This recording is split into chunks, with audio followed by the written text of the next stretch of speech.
Saudações ecológicas. Hoje vou abordar o tema Desastre de Mariana. No dia 5 de novembro de 2015, o verde das árvores do distrito de Bento Rodrigues, Minas Gerais, localizado a 35 quilômetros do município de Mariana, deu lugar a um marrom com textura áspera. O local foi inundado por mais de 60 milhões de metros cúbicos de rejeitos de minério de ferro, decorrentes do rompimento de uma das barragens da mineradora Samarco, que é controlada pelas empresas Vale e BHP Billiton, tornando a cidade de Mariana num palco de grande desastre ambiental na história do Brasil. Então salta a vinheta.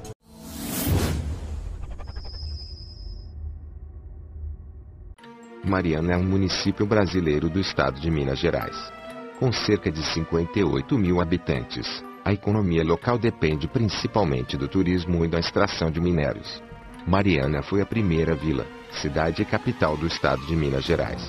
É o único município traçado planejado entre as cidades coloniais mineiras.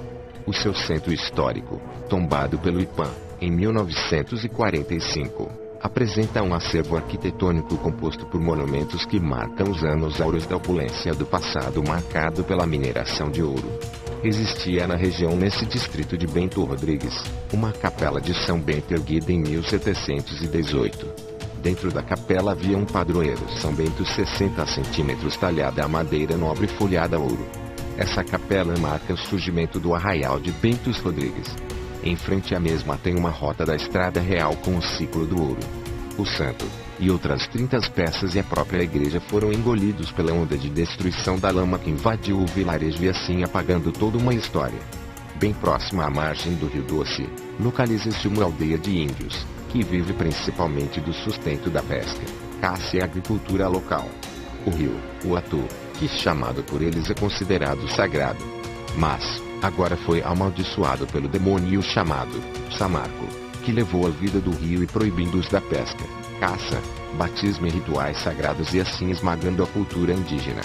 Tudo começou quando a região despertou o interesse de duas empresas no setor de mineração: a empresa brasileira Vale e a anglo-australiana BHP Billiton.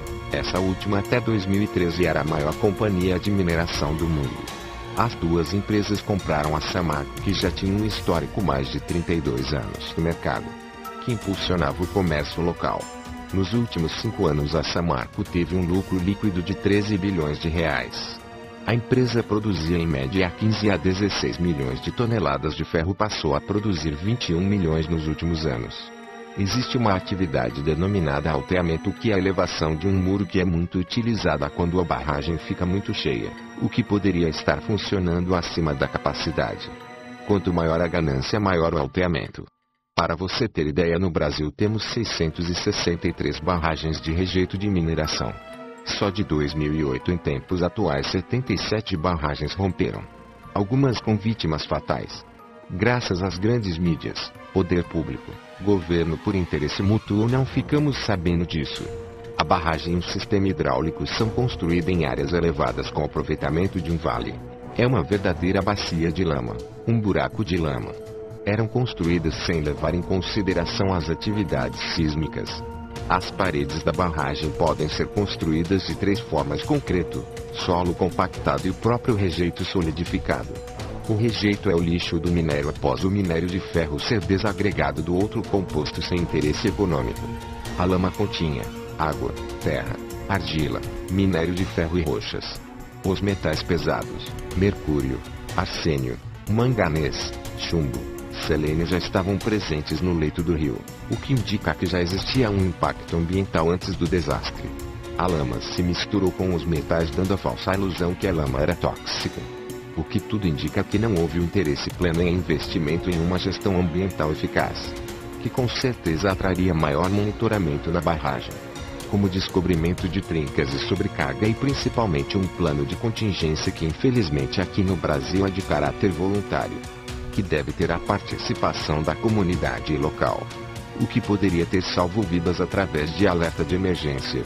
A empresa deveria estar em conformidade com o licenciamento ambiental, que possui 3 etapas: licença prévia, licença de instalação e licença de operação, que até nisso os políticos querem reduzir para liberar mais rápido o licenciamento.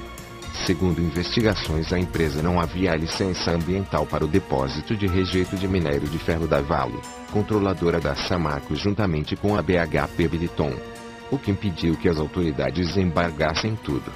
Quem sabe, poderiam ter evitado o maior desastre ambiental do Brasil. Dia 5 de novembro de 2015, por volta das 4 horas da tarde, ocorreu o rompimento da barragem de Fundão, liberando uma avalanche de lama. Uma verdadeira onda avermelhada que carregava a morte devastou o distrito de Bento Rodrigues, deixando um rastro de destruição à medida que avança pelo Rio Doce e assim sufocando-o. Esse rompimento foi equivalente a 62 milhões de metros cúbicos de rejeito de mineração. É a mesma coisa que 25 mil piscinas olímpicas, proporcionando a mortandade de animais. Para você ter ideia, 3 toneladas de peixes mortos, 1 trilhão de organismos mortos, o que levou à elevação de turbidez da água, diminuindo a concentração de oxigênio, fazendo assim que esses peixes morressem por asfixia. Com decomposição dos seres vivos vem a proliferação de bactérias patogênicas que a longo prazo pode causar doenças de veiculação hídrica. Peixes de 98 espécies morreram. 13 destas espécies viviam somente no Rio Doce e 11 delas já estavam ameaçadas de extinção antes mesmo do desastre. Cadeias alimentares foram afetadas. Por exemplo, as andorinhas do mar que morreram de fome devido que a lama escureceu a água na praia de Regência, no Espírito Santo, onde Rio Doce deságua, e impediram que os pássaros encontrassem alimentos. A força dos rejeitos arrancou brutalmente a mata ciliar e o que restou foi coberto pelo material. A lama causou o assoreamento do rio. Imagine um copo com água onde você joga areia dentro dele até a boca. Foi isso que aconteceu com o rio. Preste atenção. Agora, 663 quilômetros de rios e córregos foram atingidos, 1.469 hectares de vegetação comprometidos, 207 de 251 edificações acabaram soterradas apenas no distrito de Bento Rodrigues. A enxurrada de rejeitos rapidamente se espalhou pela região e invadiu, matando trabalhadores, moradores, inclusive crianças, num total de 19 pessoas, e deixou mais de 600 famílias desabrigadas, num total de mais de 7 milhões de pessoas afetadas. A lama percorreu mais de 250 municípios, 850 quilômetros até chegar ao mar, especialmente o litoral do Espírito Santo, no município de Regência, onde ocorre o encontro do Rio Doce com a água do mar, e tudo isso proporcionou a destruição de manguezais, que são áreas de preservação permanente. A ignorância perpetua na ganância humana. Para ser sincero, o único verde que essas empresas querem ver é o do dinheiro. Podemos afirmar com convicção que a ganância foi a maior causa do maior desastre ambiental da história do Brasil. Gostou? Então deixe o seu like e compartilhe o vídeo.